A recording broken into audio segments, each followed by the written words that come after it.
und so bin ich dann im März 1979 nach Indien gefahren.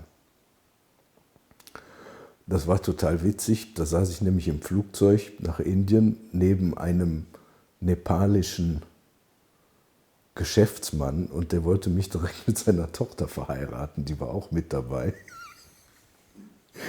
Aber das wollte ich nicht. Ich habe gesagt, nein, nein, ich muss nach Pune, ich muss meinen Bruder besuchen dort, ich kann jetzt nicht heiraten.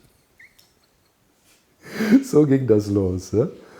So, und dann bin ich in Pune angekommen und wenn man Leute fragt, die damals nach Pune gefahren sind in den Ashram, die werden euch wahrscheinlich alle das Gleiche erzählen. Ne? Man kann das schlecht beschreiben. Die werden wahrscheinlich sagen, du bist da einen Schritt in diesen Ashram reingegangen, wie durch so eine Zeitzone, so ein, wie nennt sich das, so ein Warp, ja? Warp Zone. Ne? Und man guckt rum und denkt, hier bleibe ich jetzt. Ich will hier nie wieder weg.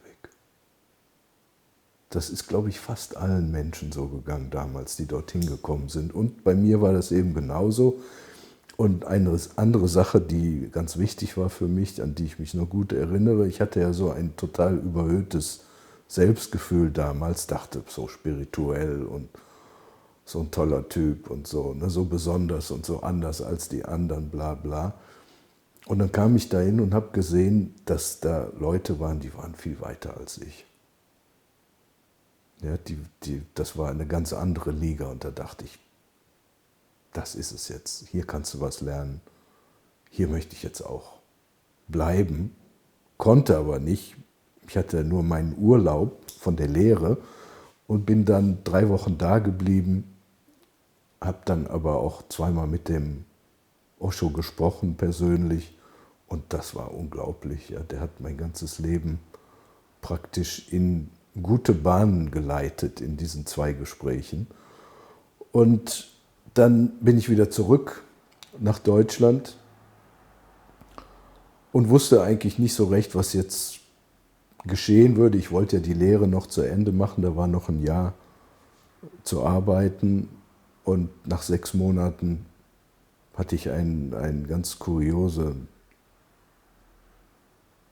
Vision, da bin ich nachts aufgewacht in meinem Zimmer und spüre so eine ganz starke Präsenz in dem Zimmer und gucke auf so einen Lederthron, der da bei mir im Zimmer stand, der steht jetzt hier. Ja, und da sitzt der Osho drauf und guckt mich an mit seinen hypnotischen Augen und sagt, komm sofort zurück nach Pune. Ich bin dann wieder eingeschlafen, am nächsten Morgen bin ich aufgewacht, habe alles aufgelöst, habe die Lehre abgebrochen und bin dann relativ schnell nach Pune geflogen. Vorher hatte ich noch 3 Monate im Postbahnhof der Deutschen Bundespost in Düsseldorf gearbeitet. Das war gerade im Winter gewesen, wo die ganzen Care-Pakete in den damaligen Osten umgeladen wurden. Ja, da war wahnsinnig viel zu tun und die hatten dann immer so Teilzeitkräfte, die dort 3 Monate gearbeitet haben, gut Geld verdient hatten, so eine Schichtarbeit mit, wie heißt denn das so, Frühschicht, Spätschicht, Mix, ja, das ging immer durcheinander. Da hast du manchmal tagelang die Sonne nicht gesehen, aber es ist richtig gut verdient. Und nach 3 Monaten hatte ich dann genug Geld und bin dann irgendwann, ich glaube am 3. oder 4. Januar 1980 nach Pune. Jetzt gab es aber ein kleines Problem. Nachdem ich in Indien gewesen war, hatte ich den Zivildienst verweigert und hatte den Prozess auch gewonnen. Hätte dann eigentlich, wie ich mit der Lehre aufgehört habe, mich abmelden müssen beim Bundesamt für Zivildienst und habe mir aber gedacht, die können mich mal, ich haue jetzt ab, ich mache mich jetzt hier vom Acker und bin dann von Frankfurt nach Prag geflogen und dann von Prag weiter nach Indien. In Frankfurt weiß ich noch, da habe ich so gezittert, wie ich an der Ausreise Passkontrolle war, weil ich dachte, hoffentlich haben die mich nicht schon auf dem Schirm und weil ich mich eben nicht abgemeldet hatte. Und dann, wie ich durch war, jetzt haue ich hier für immer ab. Es wird zwar nichts mit Japan, mit dem Zen-Kloster, aber dafür fahre ich jetzt nach Pune für immer. Ja, ein paar Tage später war ich dann in Pune. Der Flieger, der ging wie gesagt über Prag. Da hatten wir noch einen Aufenthalt in Prag 1980. Das war unglaublich schön. 20 Grad oder 22 Grad unter Null und dann am nächsten Tag Bombay mit 40 Grad plus. Kam dann da an und habe dann zuerst ein paar Psychotherapiegruppen gemacht, aber nichts Hartes, also keine Encounter-Gruppen, sondern eher so meditative Sachen. Dann eine 10-tägige Vipassana-Meditation in Stille. Das war herrlich, das hat mein Leben komplett verändert. Und danach haben die rausgekriegt, dass ich eine Gemüsebaulehre gemacht hatte und da hatte ich direkt einen Job bei einer alten griechischen Schülerin vom Osho. Die war ganz bekannt, das war eine Reederstochter hier, sehr wohlhabend und die war verheiratet mit dem Enkel von dem Eleftheris Venizelos, dem Staatsmann, der praktisch Griechenland, so wie es jetzt ist, geschaffen hat. Und die war die Gärtnerin, die Hofgärtnerin vom Osho und die hat mich direkt gekrallt und hat gesagt, du bleibst jetzt bei mir und arbeitest mit mir im Garten und gehst in den Gemüsegarten, aber vorher müssen wir erst mal gucken, ob das was für dich ist. Und dann durfte ich 3 Wochen lang Laub haken. 3 Wochen lang, den ganzen Tag lang. Das war jetzt nicht so das, was ich mir vorgestellt hatte, aber das war so typisch für die Arbeit damals, dass erstmal das Ego angekratzt wurde. Also der Arzt musste Klos putzen, der Rechtsanwalt musste, was weiß ich was, Autos fahren und der Gärtner musste Laub haken und zugucken, wie andere Leute, die keine Ahnung vom Gärtnern hatten, die Gärten kaputt gärtnern. Ja, damit habe ich dann angefangen. Nach ein paar Wochen, ich glaube 3 Wochen oder so, bin ich dann in den Gemüsegarten gewechselt und habe dann das Gemüse für den Osho angebaut. Und das ging so 1,5 Jahre lang bis Juni oder Juli 1981. Über die Zeit erzähle ich vielleicht später noch mal was. Irgendwann lag ich im Bett zu Hause und da kam jemand zu Besuch und sagte, der Osho ist gerade weggefahren. Ich dachte, ja, wohin denn? Ja, weg.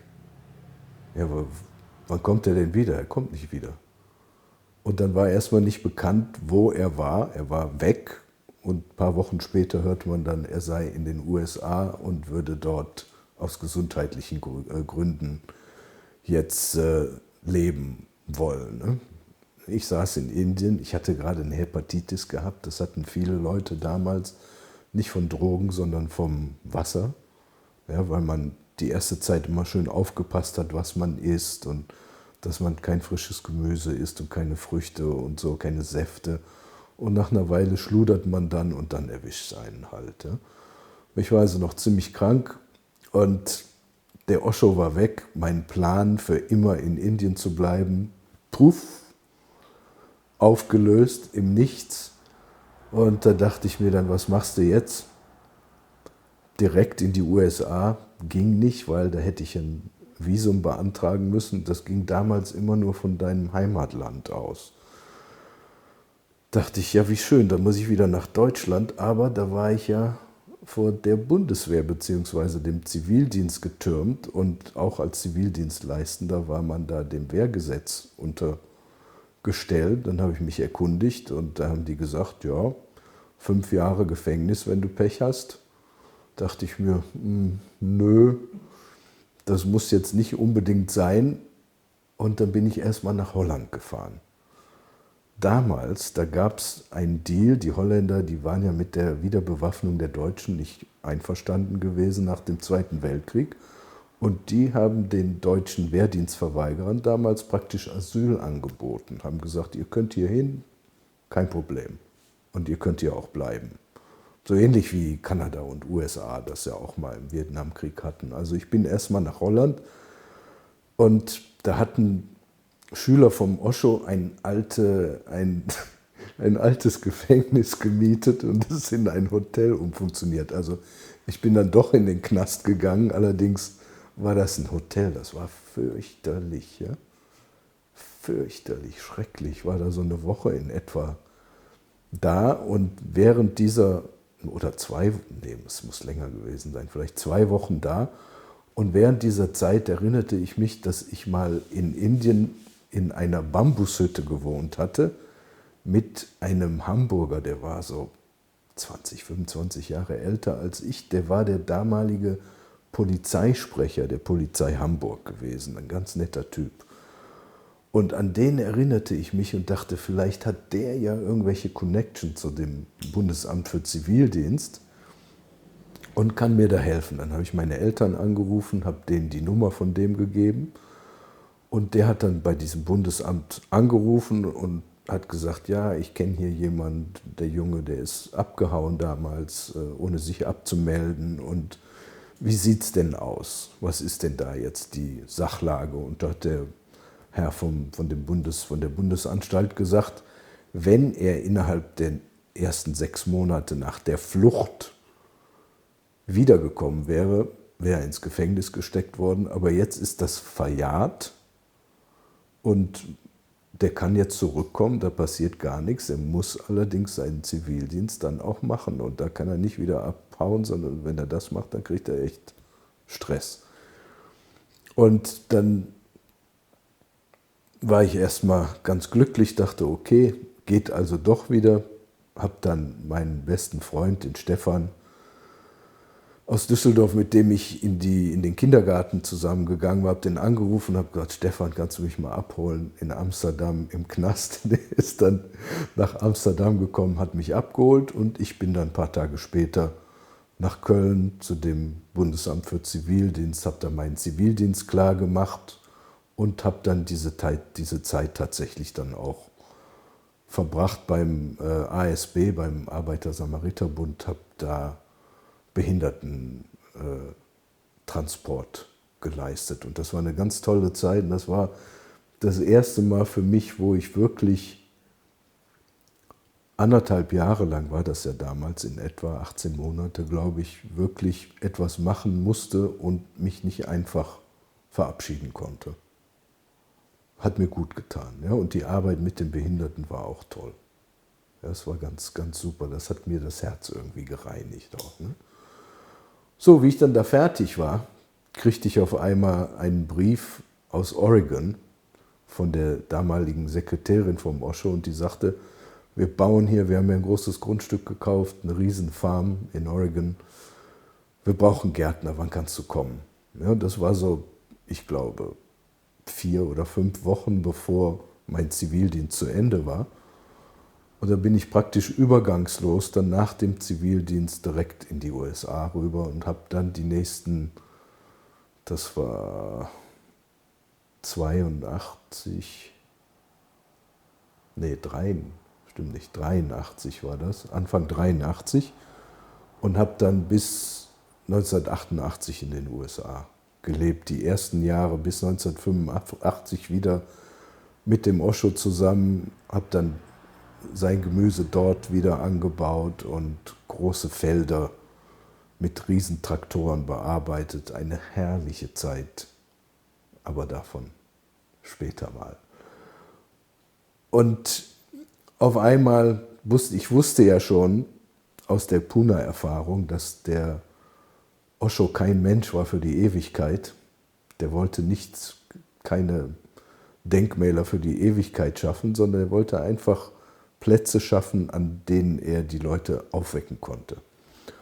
Und dass das nicht immer und ewig gut gehen würde, das war mir total klar. Das war mir schon klar, wie ich in die USA kam und habe dann gedacht, okay, ich muss mir schon mal so einen Rückweg freilassen, falls der sich hier nochmal vom Acker macht, dass ich da nicht wieder hänge und nicht weiß, was ich tun will. Ich hatte damals eine amerikanische Freundin, die Lino, und irgendwann kam es dann auch so weit, ich glaube Ende 1985 war das, da wurde der Osho dann ausgewiesen aus den USA und wir sind dann, ich glaube eine Woche später, zuerst zu ihren Eltern nach Oregon und dann später nach New York gefahren und von da aus dann nach Deutschland.